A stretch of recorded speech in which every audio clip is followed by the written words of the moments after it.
see that all of you are really invested in this. Okay, well, so we had a wonderful session this morning, and we also have to make the second session later this afternoon equally wonderful. If you talk about two takeaways since morning, what we heard in most of the sessions. Number one, we say it's advantage India, it's opportunity India, but then the message was very clear, we cannot be complacent about it, right? And it is not given. And that's exactly the reason why all of us are here, to really see how do we cash in on the opportunity which is ahead of us and really convert the situation as an advantage to India. We also heard about a lot of statistics. So now the next session which we are going to talk about is homegrown technologies, the challenges, enablers. So that's what we are going to discuss about. Yeah, the subject is quite heavy, but then we'll try to see how best we also convey the topic here. So I'm just taking a cue from what Mr. Prakash said this morning. I liked what you said. We are not talking about continuous improvement here. We have to start talking about discontinuous improvement, right? So when we talk about discontinuous improvement, we are talking about homegrown technologies here. It is not just about improving what you're doing and keep improving continuously forever. It is also important that how do we bring in disruptive technologies so that it is also about discontinuous improvement here. Some statistics just to support that. I have some figures with me. So if you look at the gross expenditure on R&D, which has happened in 2021, it has kind of doubled to about 1,27,000 crores from where it used to be about 60,000 crores in 2010, 2011. So which means a lot of expenditure is happening on the research and development. Few more statistics on that. So we can also look at what has been the per capita R&D expenditure. So it used to be about $42 in 2007, 2008. It used to be 29, and in 2020-21, it is already at about $42. There has been a lot of participation, even also from the women entrepreneurs. So that's really great. And then if you look at the number of researchers per million population in India, it is currently at around 262 per million. These are the people who also have their PhDs. So quite a staggering number. It also shows that there is a lot of push coming in for the homegrown technologies. So with this, I will also take this opportunity to introduce the speakers to all of you. So let me introduce Mr. G. Sundararaman. So he is going to be our first speaker. Mr. Sundararaman, he is the co-CEO of Wipro Pari Automation Solutions. He is a mechanical engineer. He is responsible for positioning the company as a global key player in industrial automation solutions.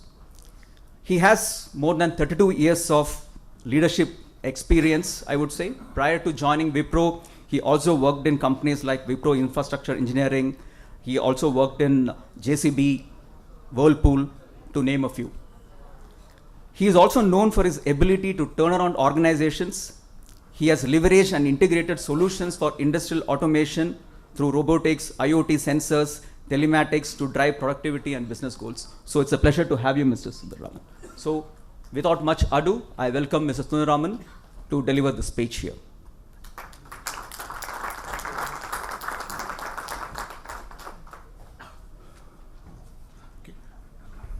Good afternoon to all of you. I'm very happy to be present here in the Bangalore Chamber of Commerce in this meeting.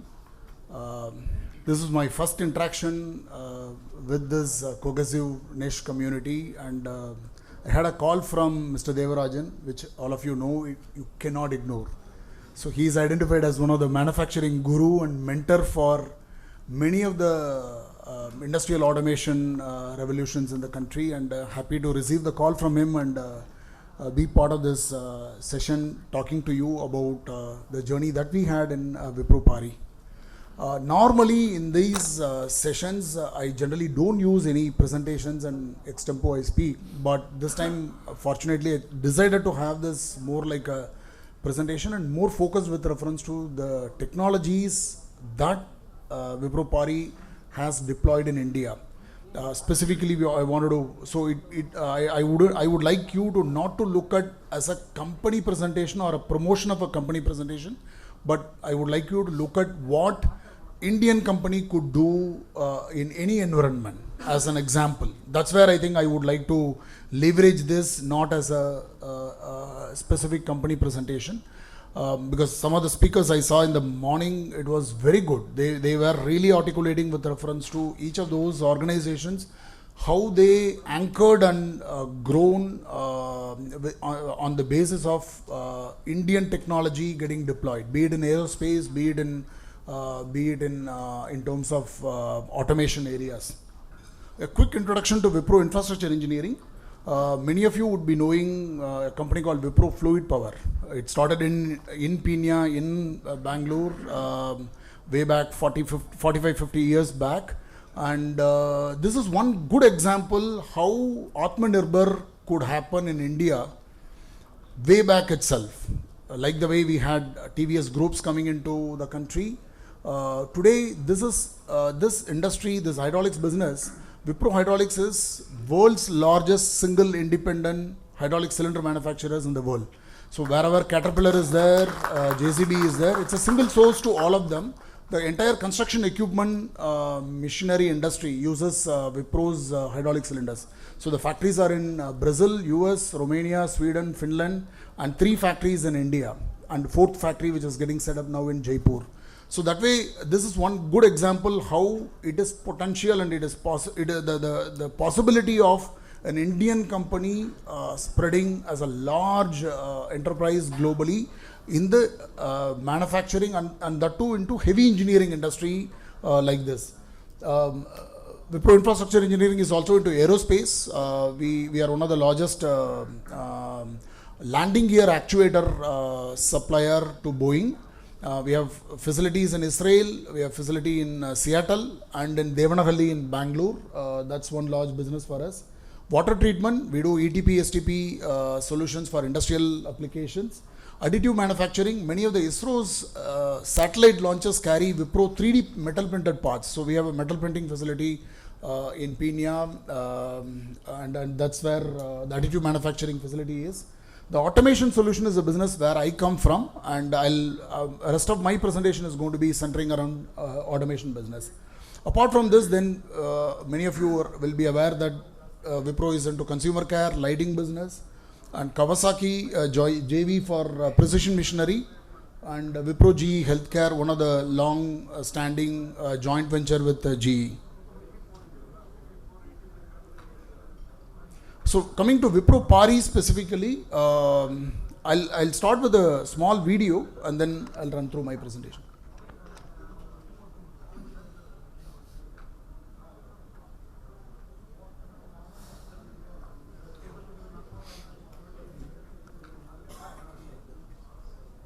Out as one of the leaders in delivering world-class automated solutions. Pari is a specialized company providing state-of-the-art turnkey automation solutions since 1990.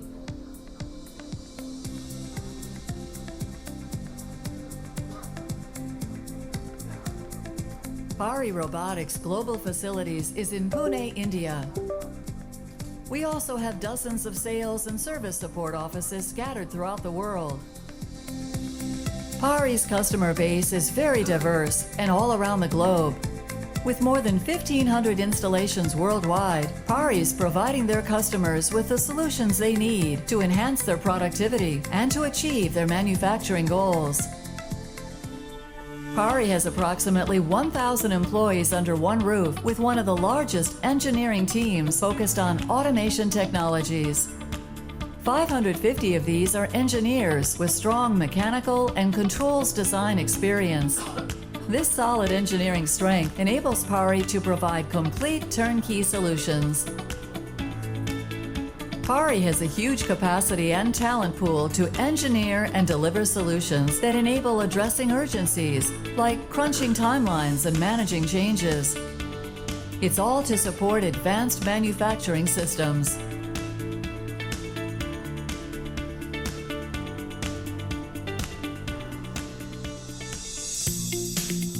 Pari is vertically integrated. It designs and manufactures its own products and project assemblies within its combined manufacturing facilities. PARI has customer awards for setting benchmarks on delivery, ramp up to rate, launch support, performance, and further support. PARI Robotics, making manufacturing smarter, faster, and safer.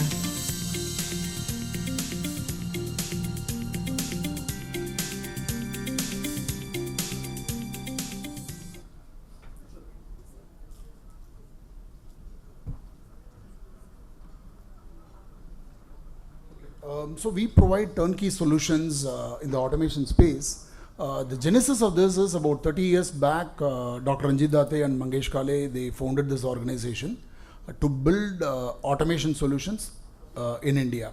Now, the key difference I would like to emphasize here is in the morning session, one of the speakers was presenting the robots penetration across the world.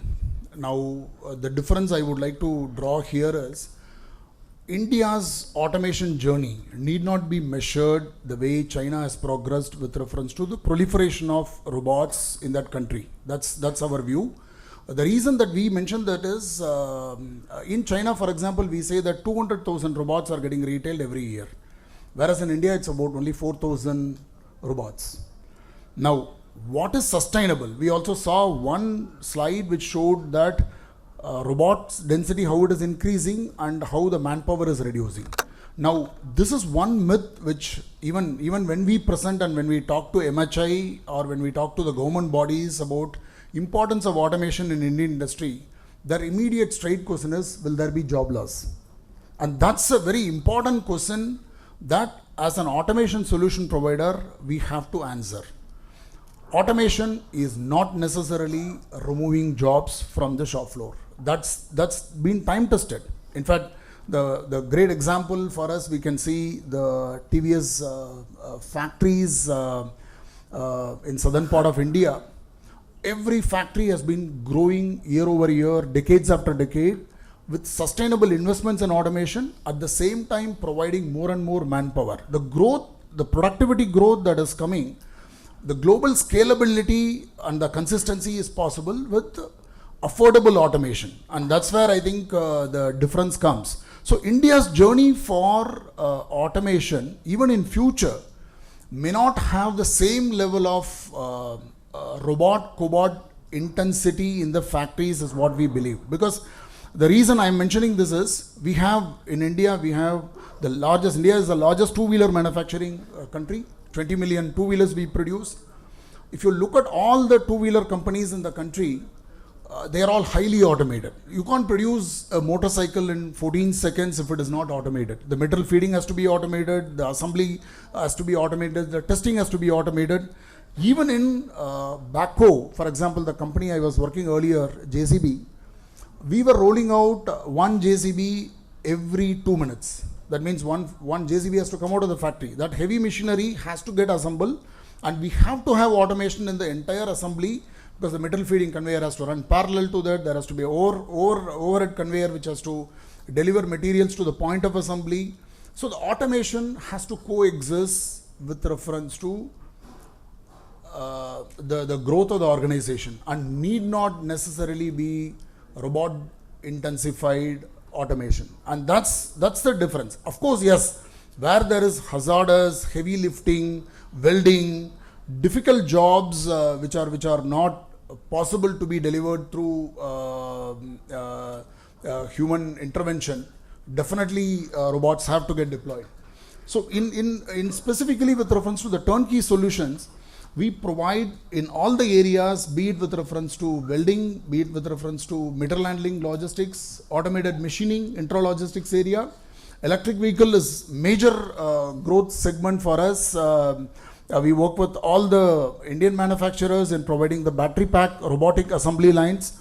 We work globally with Ford, Stellantis, Tesla, Volkswagen, many of those companies globally on the electric vehicle battery pack manufacturing solutions. In fact, wherever Ford is there, we have supplied turnkey solutions to them, be it in Mexico, Canada, US, Turkey, Germany, all the places we have provided battery pack assembly lines. They're all large turnkey projects, The assembly line could run into kilometers and 300 plus 400 sets of assets in a connected manufacturing, fully automated.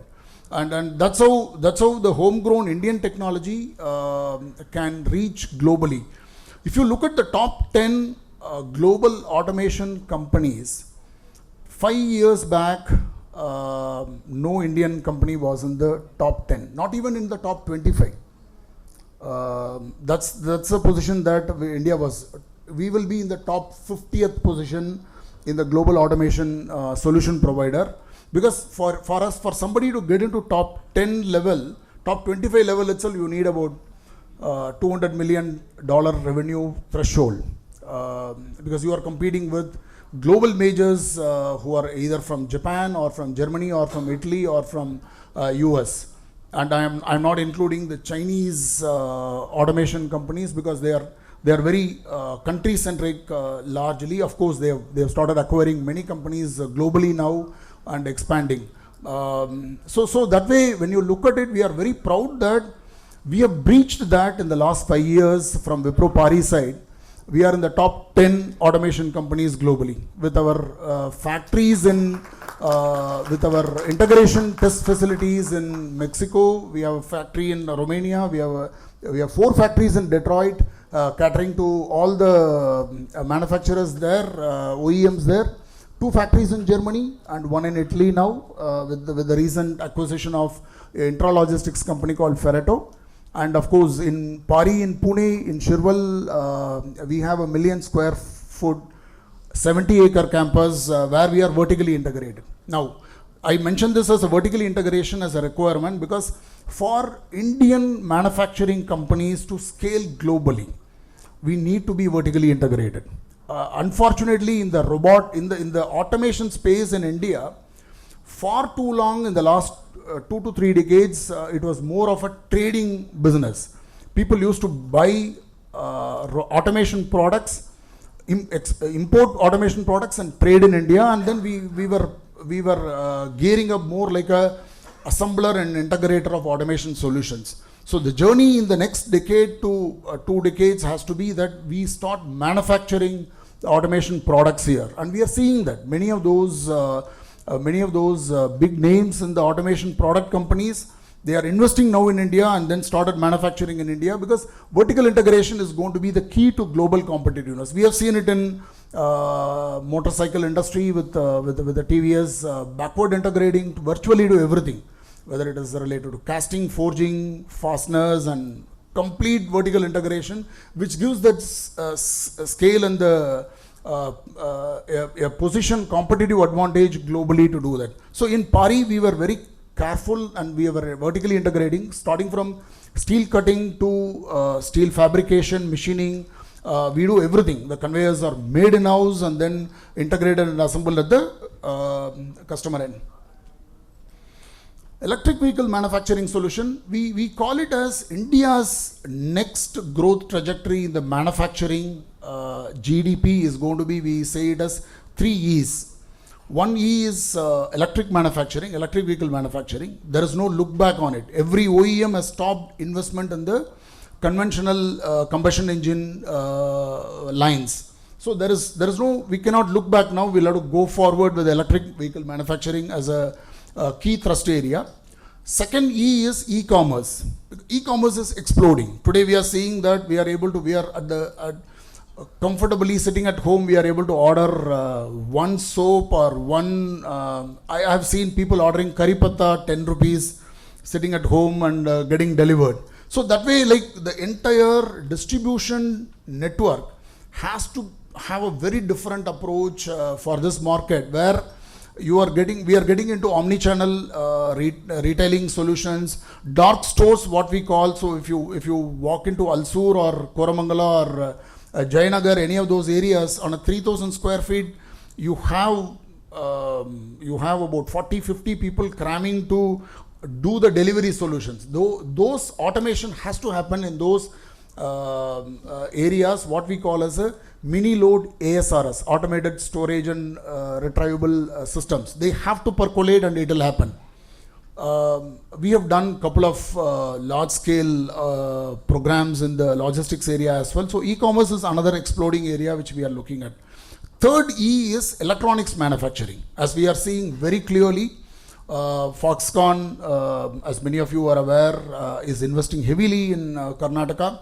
And it is an area for China Plus One strategy. One of the speaker was mentioning in the morning session is going to be very key. In the electronics automation, again, the growth story for India is going to be human-centric. In fact, one of the speaker after me, I listened to him in one of the session where he was talking about human-centric automation in a significant manner, and you will be privileged to hear from him again here. So in the electronics manufacturing, we cannot completely automate because of the variant mix, the short life cycle of the product. There are discrete individual machines which are automated, but then there is large number of human force which have to be there. So when you go to Sunguvar Chatram in Chennai, you will see 20,000 girls going in and going out day in day out and doing the cell phone assemblies, and you will see also 500 plus Chinese engineers walking in every day. So because all the machines are imported from China for all these electronics manufacturing at this point of time.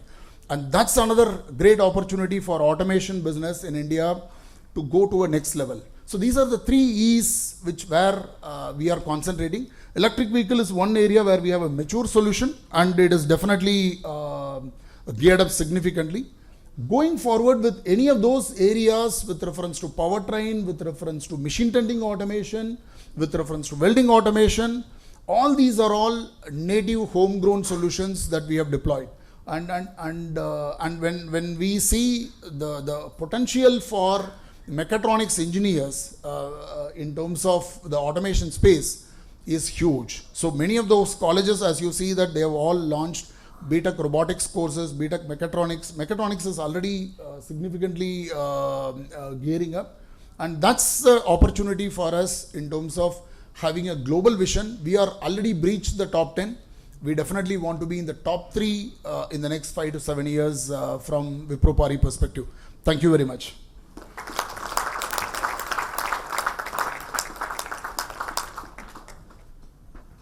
Thank you, Mr. Sundar Raman. That was an insightful presentation. So some of the key takeaways, what he mentioned in his presentation was automation is not necessarily going to lead to job losses. So that's a reassurance which he has given. And automation must coexist with the growth.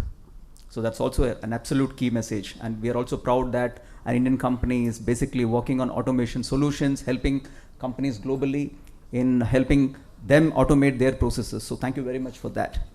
So now we move on to the next speaker. So let me also take this opportunity to introduce Mr. Himanshu Jadhav. He is the CEO and Director of GenderMark India. So Mr. Himanshu is a mechanical engineer and an MBA in international business. He has over 19 years of successful experience providing strategic, fiscal and operations leadership in uniquely challenging situations. He joined Tata Motors as a GET car plant and worked there till 2008 in technical services, planning their new product launches and capacity expansion projects. In 2008, he got an opportunity to work with Volkswagen, which was a greenfield project, and excelled there and climbed the management ladder till 2016. In 2016, he joined GenderMark South Africa as global sales manager. GenderMark had recently taken over an Indian manufacturing unit and were looking to expand and grow in India. So Himanshu Jadhav took this task and swiftly transformed the manufacturing unit into an automation major in India. The company grew from about 50 odd employees to 290 plus in 6 years with clients from India and abroad. The company sales also grew by a staggering 270% with offices in Chennai and Bangalore. Under his leadership, GenderMark has achieved the unique distinction of having both mechanical and IT experts working together to deliver best-in-class Industry 4.0 solutions. So we're very happy to have you, Mr. Himanshu. So again, without much ado, I welcome Mr. Himanshu to deliver his speech. For having me here, I feel like in the morning I felt like an outsider because it was literally by chance that I ended up being here because I met Mr. Saha. Actually, he's not here today. He was in one of my sessions in Bangalore only, but at one of my customers. And then he told me, why don't you come to BCIC? there is a session happening, and then Mr. Prakash spoke to me. And honestly, I now understand what he told me when he said that you will feel like a family. And when I saw everyone talking to each other on first name basis, and there is no spirit of like, there is a spirit of collaborative approach. And I think the vigor and the passion which I saw for Namma Karnataka, I wish we had something everywhere like that. It's really amazing to see something like this. And I really feel privileged to be a part of this. So yeah, let me start my topics first. So I think because some of us, we are relatively new in India. We entered India in 2014, 200 plus global customers. What we do is, to be honest, what we do is what you saw in the video from Mr. Sundaram, that's all we do. So it's, I'm going to skip my video. His video is going to be clear enough that that's exactly what we do. Since only 8 years, he is doing for last 30 years. So I'm going to skip my video for sure. So that's, we are 720 employees, 290 employees now. There are 3 sections of our business: automation, digital manufacturing, and education. And this session I'm going to actually focus only on the manufacturing side of software. So software for manufacturing is something which we are going to talk more about, and like he already mentioned, about a human-centric software for manufacturing. So, but before that, some credentials have to be built. Whom have we supplied this to? Whom have we supplied the lines and the softwares to? These are our customers in powertrain business, in defense aerospace business, in canning catalytic converter exhaust business, in electric vehicle business, and in the software business. So these, what you can see, is a gamut of automotive companies, primarily in India, whom we have supplied assembly lines, and more interestingly, lines with these softwares. So every time I used to go 5 years back, hear about Industry 4.0, software is required, but to be honest, nobody had implemented. And we could implement, and thanks to our customers, we could implement these softwares, and I've got a couple of case studies, how actually it helped them. But this session, I was specifically told not to talk about these kind of OEMs. Sorry, Dr. Devarajan, I was told to talk about MSMEs. Right? So that is why I was specifically told. So I'm going to now shift completely to what MSMEs need. And this is also our big business portfolio right now of providing manufacturing software to only micro, small, and medium scale industries. So our exhaustive research, what we found out is these few things. In MSMEs, I think the first thing everyone would like, and I would like to see a show of hands if you all agree, is consistent revenue, right? Predictable bottom line, because they are entrepreneurs. We are all entrepreneurs, single-held, family-held businesses. We want money end of the day. Now, brand value comes subsequent, but first, if I don't have money to pay my employees and pay my bills, it's pointless. Faster response to market's new products. Whenever TVS says, let's launch a new product, the MSME has to be ready immediately. Without less time, with less money, he has to be ready.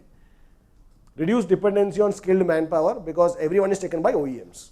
The truth is, MSMEs are a training school, and then they are taken by OEMs, and OEMs will pay them better. So MSMEs are like going round and round and round.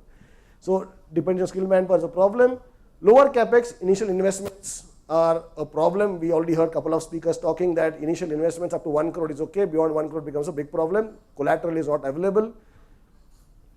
Flexibility in capacity utilization, because you would like your assets to be flexible. You can either make A, B, C at the same time, and at the same time also improve the asset utilization, because you can't, as MSMEs, keep buying every year 10 CNCs, 5 VMCs, which is quite easily done by big OEMs, but I think this is a real problem which we have faced.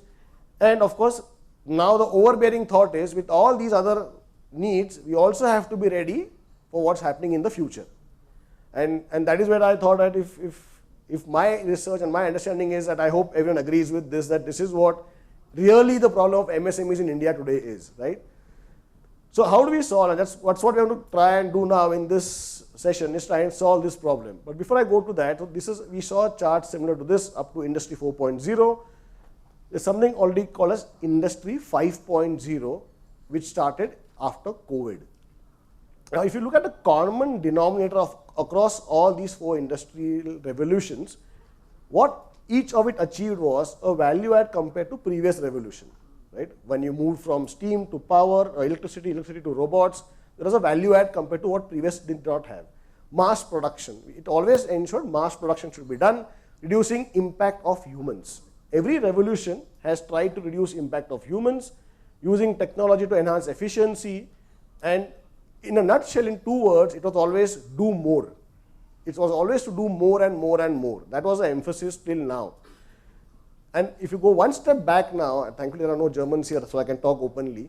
The industrial revolution, the industry 4.0 was actually initiated by German government. It was not by US, it was not by Indians, it was by a German government initiative which realized that they have certain problems. When the German census came out in 2010, the government studied it and they saw there's a serious problem which they are seeing for the future. So they called all the big German companies and said, guys, this is the problem we have got. We will lose our German supremacy in engineering if we don't address these problems. So the Bosches and the Siemens and the Thysens and T-Systems came together and they formed this strategy with BCG, the Boston Consulting Group, what Germany should do to solve the problems which German census threw at 2010. Now, if you look at autonomous robots, simulation, system integration, IoT, cyber security, cloud computing, additive manufacturing, AR, big data, these are the terms which we have heard, but we never thought from where did they come from, right? And when you look at this now, our question we asked ourselves was, are these appropriate for developing countries like India? Do we really need these to work in India? And I'll tell you an example as a comparison. Look at Germany's population, 8.3 crores. India is 140 crores, 14 billion. The state I come from, Maharashtra, is more than Germany. So Maharashtra has more population than Germany has. Area, Germany has 3,57,000 square kilometers. The state of Maharashtra has almost same. India has 10 times more in terms of area. Languages, only 5. 95% speak one language in Europe, in Germany. India, we are lucky if we are having 70 as an official number, and I think there are thousands of dialects. When I come from Bangalore to Chennai, I have to change my language. I don't understand what's being written, I can't read, I can't talk, right? That's the reality of languages in India. Per capita income, that's the real hard-hitting fact. The per capita income is 38,74,000 in Germany. India is less than 2 lakhs. That's our real, we are world rank 128 in per capita income. Yes, we will be a 5 trillion economy, cross that, but the per capita income is less than 2 lakhs. And literacy is 99% over 15 years. We have 74% only over 15 years. Now this, when we look at this, we can relate the problem which Germany had and the strategy which they found for their solution, solve their problems, cannot be put in India. Right? That was the first thing which we realized, okay, this is not going to work for us. So what are our problems? Our problems are our massive population, literacy, languages, per capita income, crime, corruption, healthcare. This is what UN says that this is India's real problem, right? So we try to find now solutions, and we'll actually share with you some of them to solve these problems. Because if Germany tried to solve with Industry 4.0 their problems, shouldn't India try to solve its problems with some revolution of its own? And not copy because, oh, West does that, so let's do that as well. So example is this. It's an interesting slide again from World Health Organization. That's the census of Germany, which showed that the working age, people in the working age in Germany currently, and if you see what's happening below, it's a tapering pyramid. They're having less people coming into the working age in the next 10-15 years. We have an overbearing, continuously growing pyramid. So our number of people coming into working age is always going to be more and more for the next 20 years at least. Next problem. Again, if you look at population, in next 50 years, the orange indicates the developing countries today. So you can see Africa, Asia, Oceania, India. These are developing countries today. In the next 50 years, we are supposed to reach as a population of the world at 8 billion. So 8 billion people are going to reside or currently are residing in developing countries. Only 2 billion will be there in the developed countries. So should we adopt something which is meant for developed countries or look at what developing countries need? So the solution for us and what we do as automation companies, like even what Wipro Pari does, we also do is, for when we work with European companies, US companies for their land, we use automation as a primary solution to do more with less people because they have less people in their system. What we propose for Indian and developing countries and countries like India is digitalization, which is use technology to do more with more people. We cannot avoid the situation where we will always have more people for the next 20 years. So Then comes to, this is what I have given as Indian context, especially SMEs faced challenges in implementing Industry 4.0 in the last 7-8 years because we were trying to copy the West, or what is being told that this is what should be done. Whereas it led to failures because the problem itself didn't exist. And what problems, so what we did was change it around and now go to what we call as a human-centric approach to smart manufacturing. We're not calling Industry 4.0, 5.0, smart manufacturing, human-centric approach. So what that tells us, and I'm going to skip some of the slides because I think others will run out of time. But first step is digitization, that is basically change from physical to digital. So whatever you have hard copy, change to soft copy, or everyone knows that, digitalization. And in the end, talk about digital transformation. The problem is we started the journey in reverse.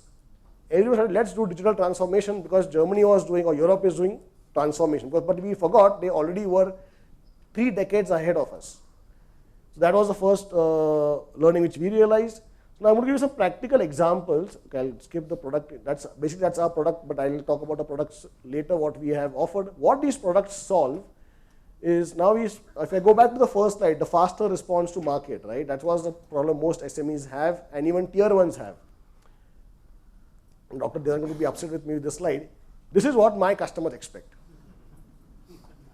That's the reality. Everyone expects is one tree with everything. That's the reality of the truth. I mean, everyone says you must be able to make a transaxle, an engine, an axle, a motor, a gearbox, everything on one line. It was impossible to think of this, right? But actually with using technology, we could solve this. And we actually have now a line which makes seating module, fuel cell in the day shifts, and in the night shift, an exhaust system. Coming back to homegrown, because homegrown, we actually have delivered a line to Tata Motors now, which makes an electric vehicle powertrain and an IC engine on the same line. And that's the power of using technology, which can now, it's a demand to market, right? The next problem is our dependence on skilled manpower. Again, an example of actual Indian industry where we have implemented a solution. It's a line which makes motors, which we provided, but the insistence of a customer to know I want to have work instructions on a piece of paper written in English with small pictures, what you see at the bottom there, and signed by 7 managers, which say that my job is done, I have given and checked everything. But the responsibility is on the poor guy standing there who doesn't even know English. The guy standing there looking at those papers, he doesn't understand, pictures are unclear, and because there is typically no color printed allowed on the shop floor, so I'm putting black and white, which can't be seen, oily hands, nothing is there actually. This is the reality which we have seen. What we did was now replace it with a visual instruction. Show only what is relevant for that process step in local language. And I'm very happy to say that I have got one classic example in Bangalore, in Hosur, in Ashok Leyland, where I've got on the left side the green thing, which is the process steps in Kannada, because most of the staff is from or they know Kannada. But in Hosur, typically, as you may know, sir, it's Telugu and Tamil for operators. So the operator sees a picture and an instruction in blue tab in Tamil or Telugu. The process steps are in Kannada. So and this will be never thought in Germany because they don't even understand this problem, right? But we understand because we have got a special case in Hosur where some people come from there, some come from there, and they change with shifts also. Again, that's how we have been able to reduce the dependency on skilled manpower. Then next is my classic case is this where at the end of every line we have got a guy who stands with a printout, and the whole responsibility of any company's quality is on his shoulders now to tick mark everything that has been given to him and say it's all okay. The guys, and we give him 40 seconds, 50 seconds to figure it out. Then now I come to the real problem, which again nobody wants to talk about in many forums, is contract labor. That's the reality of Indian manufacturing sector, guys, is contract labor. I think you mentioned that we had this exodus of people who went back, right, from Bangalore itself. And I'm also happy to say that we could solve this problem of contract labor in using technology in Mahindra Electric in Bomsundra. When COVID hit, they had our solution of the Odin workstation, the screens which we saw.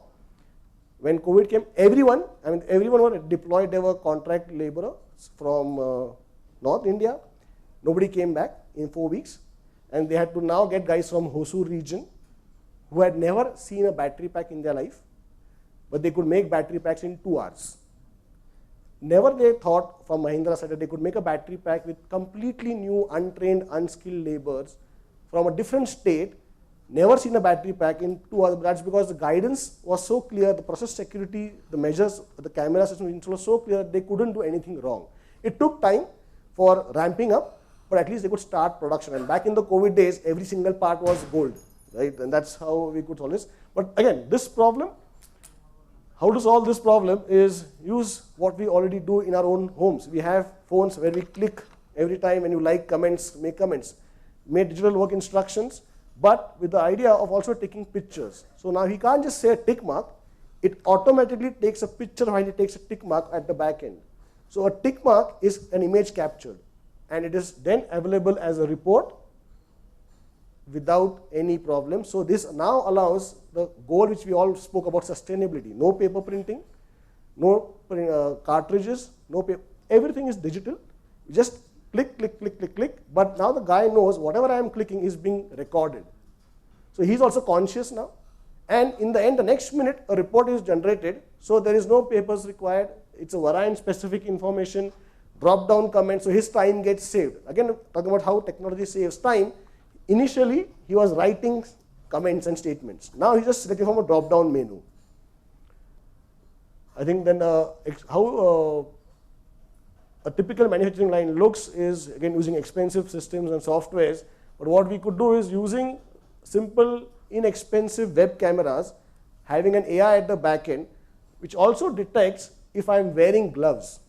So we all put instructions, and again, especially in EV, what we know, we can't wear rings, bracelets, and anything, but what we do is put a board there, please wear gloves, and we feel our responsibility is done, right? What actually we do with AI now, which is a safety measure, I want to talk about safety, is if the operator removes his gloves, the system blocks down. So he cannot work without gloves ever. That's the use of AI. I think we also had somebody who, I think he's left probably, who made, I think so you made, right, 1,000 machines. And I'm pretty sure your machines look beautiful like this when they get dispatched. I hope yours not, but I have seen machines which after 2 years look like this, in SMEs especially. The problem is not the machine manufacturer, and I am a machine manufacturer, Mr. Sundraman, we are machine manufacturers, right? We understand, we gave machines a good quality. SMEs don't have this maintenance person. That the reality is SMEs who are having 10, 12 people, they don't have a maintenance team to take care of machines. Again, because the ones who are trained are taken by OEMs. So we again suffer with that. So what we did was, we again had a simple solution called a checkpoint, where on the same phone which operators use, now everyone has a smartphone, the app is installed, they get a instruction manual, videos, pictures, how to maintain the machine, record, and most importantly, raise alerts. For an SME guy, even for us, all of us, I think a 35 lakh rupees CNC is worth its value in gold, right? A 35, 40 lakh VMC is expensive. I know how much it feels when you sign a check of 70 lakhs for buying 2 CNCs, and you would not like after 2 years it to be seen like this, right? You would at least like to know, is it been taken care of? Because you have put your hard-earned money. Is there somebody who's taking care of my machines? And that's what we do with asset management software solutions. I think I'll skip. Oh, I think my last topic is my favorite topic of documentation. I'm sure you'll also agree. And every time you supply lines, machines, or even in fact you buy a TV nowadays or iPhones, you get a booklet. How many of us have actually ever read the booklet? Nobody reads the booklet. It's a thick booklet. Nobody reads it. Now imagine when we supply complex lines like he showed, actually it's a truckload of documentation which goes.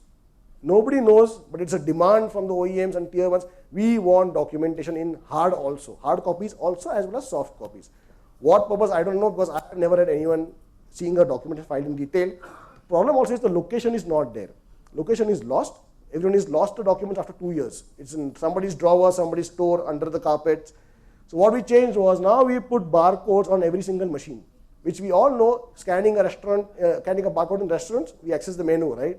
Same logic, same principle. Please do it to take care of your machines, of your documentation. Just put barcodes on your machines and you will get a simple solution. You can see everything. You can upload documents. You can have every information you want from the last time it was audited, even your purchase order, your warranty details of that particular machine, which is hard-earned machine, on your phone itself. I think that was all I wanted to talk about. Otherwise, we'll keep going around. But again, it is not expensive. Most important, it costs 500 rupees a month, Netflix cost, to maintain one asset. So I think it's affordable. So thank you very much, guys. Thanks for your time.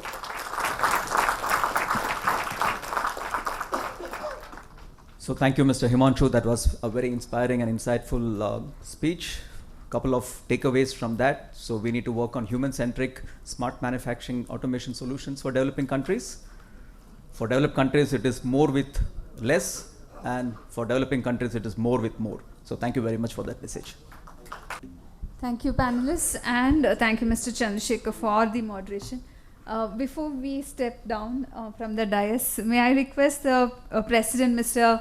Dr. S. Devarajan, and Mr. Karthikeyan and Mr. Prakash to please felicitate our panelists. We are joined by the past President, Mr. T.R. Parashuraman, sir. Welcome to you, sir, and request you to please felicitate our panelists of the third session.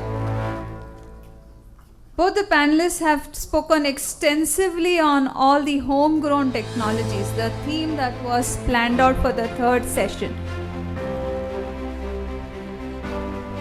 With Wipro Pari leading the way and GenderMark making huge strides in the homegrown technology front.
Thank you, panelists, and thank you, Mr. Chandrasekhar.